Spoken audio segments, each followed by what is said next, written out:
உலகம் உற்று நோக்கக்கூடிய சித்திரை திருவிழா மதுரையை குலுங்க குலுங்க இப்பொழுது வைகை ஆற்றிற்கு வந்து கொண்டிருக்கின்றார் நம்முடைய கள்ளழகர் பெருமான். அங்கே நிறைய சின்ன சின்ன பெண் பிள்ளைகள் திருக்கோலம் தரையிலே கோலமிடக்கூடிய காட்சியை நாம் பார்த்து கொண்டிருக்கின்றோம். வானத்திலே இருந்து கழுகு பார்வையிலே பார்த்தால் பார்ப்பதற்கு அவ்வளவு ரம்யமாக இருக்கிறது. மதுரை விண்ணொளி விளக்குகளால் ஜொலித்து கொண்டிருக்கிறது என்று சொல்லலாம். தூங்கா நகரம், மல்லிகை நகரம், சிவராஜதானி, ஆலவாய் நகரம் என்றெல்லாம் பெரிய பெரிய பெயர் பெருமைகள் பெற்ற மதுரை மாநகரத்திலே இப்பொழுது கள்ளழகர் அவ்வளவு அழகாக சேவை சாதித்து வருகின்றார். அவருக்கு மலர் மாலைகள் சூட்டி மகிழ்ந்து கொண்டிருக்கிறார்கள் பக்தகோடி பெருமக்கள் எல்லாம். எங்களுடைய கள்ளர் வந்து விட்டார், எங்களுடைய அழகன் வந்து விட்டான் என்று உரிமை கொண்டாடக்கூடிய அந்த பாங்கு தான் இந்த திருவிழாவினுடைய மிக முக்கியமான ஒன்று. தெய்வம் என்பது எங்கேயோ இருக்கக்கூடியது அல்லது நம்முடைய கண்களுக்கு புலப்படாதது என்று நினைக்காமல் தெய்வம் நமக்குள்ளே இருக்கிறது, நம்முடனேயே இருக்கிறது என்பதை உலக மக்களுக்கெல்லாம் உணர்த்தக்கூடிய மிகச்சிறந்த திருவிழா இந்த சித்திரை திருவிழா.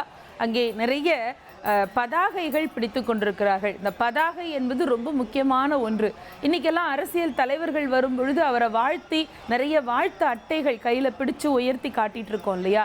இந்த பதாகைகள் பிடிப்பது அப்படிங்கிறது காலம் காலமாக இருக்கக்கூடியது. அது மாதிரி பூ கொட்டக்கூடிய அந்த பறக்கும் பாவை பொம்மை, அதுவும் எவ்வளவு நேர்த்தியாக செய்திருக்கிறார்கள் பாருங்கள். இரண்டு பக்கமும் ரெக்கைகள் விரித்து தயாராக இருக்கிறது. எங்களுடைய அழகன் வந்து விட்டான், வந்த உடனேயே அவனுக்கு மலர் சொரிய வேண்டும், மலர் மழை பொழிய வேண்டும் என்று உயரத்தில் ஏறுவதற்கு தயாராக இருக்கிறது அந்த பொம்மையும் கூட. பக்தர்கள் எல்லாரும் குழுமி இருக்கிறார்கள். இந்த அழகனை பார்த்து விட மாட்டோமா, ஒரு நிமிடம் தரிசித்து விட மாட்டோமா என்றெல்லாம் ஏங்கி கொண்டே இருக்கிறார்கள்.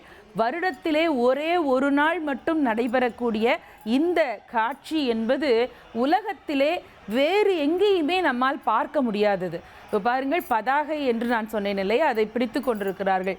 ஒரு மன்னன், ராஜா, இந்த ராஜாவினுடைய லட்சணங்கள் 10 என்று சொல்லுவார்கள். அந்த 10 லட்சணங்களிலே இந்த பதாகை ரொம்ப முக்கியமான ஒன்று. அவனுக்கென்று ஒரு தேர், ஒரு பெரிய அரியாசனம் இருக்க வேண்டும், வெண்கொற்றர் குடை இருக்க வேண்டும், கையிலே செங்கோல் இருக்க வேண்டும். இதெல்லாம் ராஜாவிற்கு உரிய அம்சம்.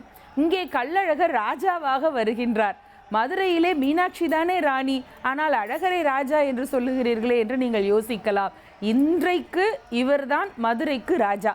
மதுரைக்கு மட்டுமல்ல, அந்த தென் தமிழகத்திலேயே இவ்வளவு பெரிய கோலாகலமான ஒரு பெரிய ஒரு வரவேற்பு வரக்கூடிய ஒரு திருவிழா உலக அரங்கத்திலே வேறு எங்குமே பார்க்க முடியாது. அப்படி ராஜா மாதிரி வரக்கூடிய அந்த குதிரை மேலே ஏறி வரக்கூடிய கள்ளழகரை நாம் பார்த்து கொண்டிருக்கின்றோம். இதிலே பதாகைகள் மட்டுமல்ல, நிறைய பேர் அந்த விசிறி வீசக்கூடிய காட்சியையும் நம்மால் பார்க்க முடியும். அது வைகை ஆற்றிலே கள்ளழகர் இறங்கக்கூடிய இந்த சித்திரை திருவிழாவில் தான் அந்த ஆலவட்டம் என்று சொல்லக்கூடிய ஆலவட்டம் வீசக்கூடிய அந்த காட்சியும் நம்ம பார்க்கலாம். ஆலவட்டம் என்று சொன்னால் மதுரை பாண்டிய மன்னனே நம்முடைய கள்ளழகருக்கு ஆலவட்டம் வீசுகின்றானாம். அப்படி வீசும் பொழுது கள்ளழகருக்கு பின்பக்கமாக நின்று கொண்டு அந்த ஆலவட்டத்தை வீசுகின்றான். அப்போ அழகரே கேட்கிறாராம், நீங்கள் ஏன் பின்னாடி நிற்கிறீர்கள்? எல்லாரும் என்னை முன்னாடி வந்து என் முகத்தை பார்க்கத்தானே விரும்புவார்கள், நீங்கள் மட்டும் பின்னாடி நின்றால் எப்படி என்னுடைய முகத்தை பார்க்க முடியும் என்று கள்ளழகரே கேட்கிறார். அப்பொழுது மன்னன் சொல்லுகின்றானாம், இல்லை பெருமானே, உங்கள் முகத்தை பார்க்க எனக்கும் மிக மிக ஆசைதான். ஆனால் நான் முன்னாடி வந்து உங்கள் பக்கத்திலே நின்று கொண்டால் உங்களுடைய முகம் மறைந்து விடும். உங்களுடைய திருமுக மண்டலத்தினுடைய தரிசனம் பெறுவதற்கு இங்கே 14 லோகத்திலே எல்லாரும் காத்து கொண்டிருக்கின்றார்கள். அவர்கள் இந்த தரிசன சேவையை பெறுவதற்கு நான் தடையாக இருக்கக்கூடாது என்று மன்னன் சொல்லுகின்றான். எவ்வளவு ஒரு பெரிய எளிமையான ஒரு கருணையோடு கூடிய எண்ணம் பாருங்கள். ஒரு மகாராஜா, நாம தானே செய்கிறோம், நாம போய் முன்னாடி நின்னா என்ன, மற்றவர்கள் பார்த்தால் என்ன பார்க்காவிட்டால் என்ன என்று நினைக்காமல் உலக உயிர்களெல்லாம் எம்பெருமானை தரிசித்து உய்வு பெற வேண்டும் என்கின்ற உயர்ந்த எண்ணத்தோடு மன்னன் அவருக்கு பின்பக்கம் சென்று நின்று கொண்டானாம். அவனுக்கு தன்னுடைய முகமண்டலத்தினுடைய காட்சி தெரிய வேண்டும் என்பதற்காகத்தான் எதிர் சேவை என்று சொல்வார்கள் இல்லையா, கண்ணாடி சேவை. முன்னாடி கண்ணாடி வைத்து ஒரு சேவை நடைபெறும். அந்த சேவையை உருவாக்கி தந்தார்கள். பெருமான் சொன்னானாம், அவருடைய அந்த பிம்பத்தை அவருக்கு முன்பக்கம் காட்டினாராம். அதாவது மன்னனுக்கு காட்சி தரக்கூடிய அந்த வடிவத்திலே காட்டினார் என்று ஒரு ஐதீகம் உண்டு. அப்படி என்றால் கள்ளழகர் யார்? கள்ளழகர் என்பவர் ரொம்ப ரொம்ப ரொம்ப எளிமையான கடவுள். இந்த உலகத்திலே இறைவன் எங்கே இருக்கிறான் என்று சொன்னால் அவன் இருக்கக்கூடிய இடம் மிக தொலைவு என்று நம்ம பலர் நினைத்து கொண்டிருக்கிறோம் இல்லையா? அதெல்லாம் இல்லை. உலகத்தின் எல்லாவற்றிற்குள்ளும் வியாபித்து இருப்பவன் இறைவன்தான். ஆனால் அதே நேரத்திலே எல்லாவற்றிற்கு உள்ளும் கடந்து இருக்கக்கூடியவன் அவன்தான். உள்ளும் இருப்பான், எல்லாவற்றையும் கடந்தும் இருப்பான் என்பதனால் தான் அவனுக்கு கடவுள் என்று திருப்பெயரே வருகிறது. அதனால் இங்கே வியாபித்திருக்கக்கூடிய பரமாத்மாவை ஜீவாத்மாக்கள் எல்லோரும் தங்களுடையவன் என்று விரும்பி பார்த்து வணங்கி உய்வு பெறக்கூடிய திருவிழா இந்த திருவிழா. லட்சக்கணக்கான மக்கள் கூடக்கூடிய இந்த பெரிய திருவிழா. இந்த சித்திரை திருவிழாவிலே ஒரு பக்கம் மீனாட்சி திருக்கல்யாணம், ஒரு பக்கம் கள்ளழகர் வைகை ஆற்றிலே இறங்கக்கூடிய வைபவம், இவற்றையெல்லாம் அழகாக ஒழுங்குபடுத்தி கொடுத்த பெருமை திருமலை நாயக்க மன்னருக்குத்தான் உண்டு என்று வரலாறு பேசுகிறது. ஒரு மன்னன் என்று சொன்னால் மக்களுடைய இந்த ஆன்மீக வழிகாட்டுதலுக்கு உறுதுணையாக இருக்க வேண்டும் என்பார்கள் இல்லையா? அந்த வகையிலே மக்களுடைய ஆன்மீக உணர்விற்கு ஒரு அற்புதமான திருவிழாவை உருவாக்கி தந்திருக்கிறார் திருமலை நாயக்க மன்னர். சரி, இப்படி இந்த கள்ளழகர் வைகை ஆற்றிற்கு தங்க குதிரை வாகனத்திலே வருகிறார் இல்லையா?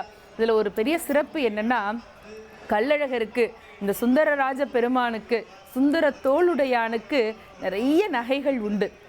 தங்க நகைகள் நிறைய அவருக்கு உண்டு. அவருடைய ஒரு தங்க நகையினுடைய ஒரே ஒரு சின்ன அளவிற்கான தங்கம் இருக்கிறது இல்லையா? அந்த ஒரு பெரிய கழுத்திலே போட்டிருக்கக்கூடிய அந்த ராஜா மாலையாக இருக்கட்டும், தலையிலே வைத்திருக்கக்கூடிய அந்த கிரீடம், இது எதுவாக இருந்தாலும் கள்ளழகருக்கு இருக்கக்கூடிய ஒரு கொஞ்சம் அளவிற்கான தங்கம் ஸ்ரீரங்கநாதனுடைய ஒட்டுமொத்த தங்க குவியலுக்கு இணையானது என்று பக்தி பெருக்கோடு சொல்லுவதையும் நாம் கேள்விப்பட்டிருக்கிறோம். அப்படி என்றால் என்ன அர்த்தம்? கள்ளழகர் வைத்திருக்கக்கூடிய தங்கத்தினுடைய அளவு அதிகம் என்பது வேறு, அது கூடவா குறைவா என்பதிலே இங்கே பேச்சு இல்லை. ஆனால் கள்ளழகருக்கு இருக்கக்கூடிய அந்த ஈர்ப்பு சக்தி இருக்கிறதே அது ரொம்ப பெருசு. அதனால தான் அழகருக்கு படை அழகு என்று.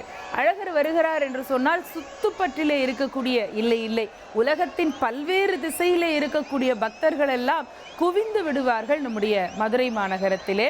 அதிலும் இந்த கள்ளழகர் வைகை ஆற்றில் இறங்கக்கூடிய வைபவம் என்று சொன்னால் அவ்வளோ ஒரு பிரசித்தி.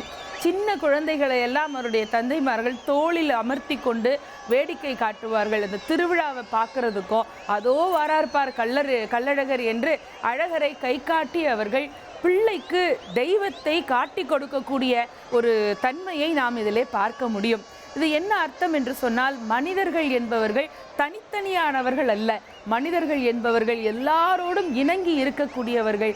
எங்கே ஒரு மனிதன் மற்றொரு மனிதனை மதிக்கின்றானோ அங்கேதான் இறைவன் வாழுவான் என்கின்ற உயரிய தத்துவத்தை சொல்லுவது நம்முடைய சித்திரை திருவிழாவாகும்.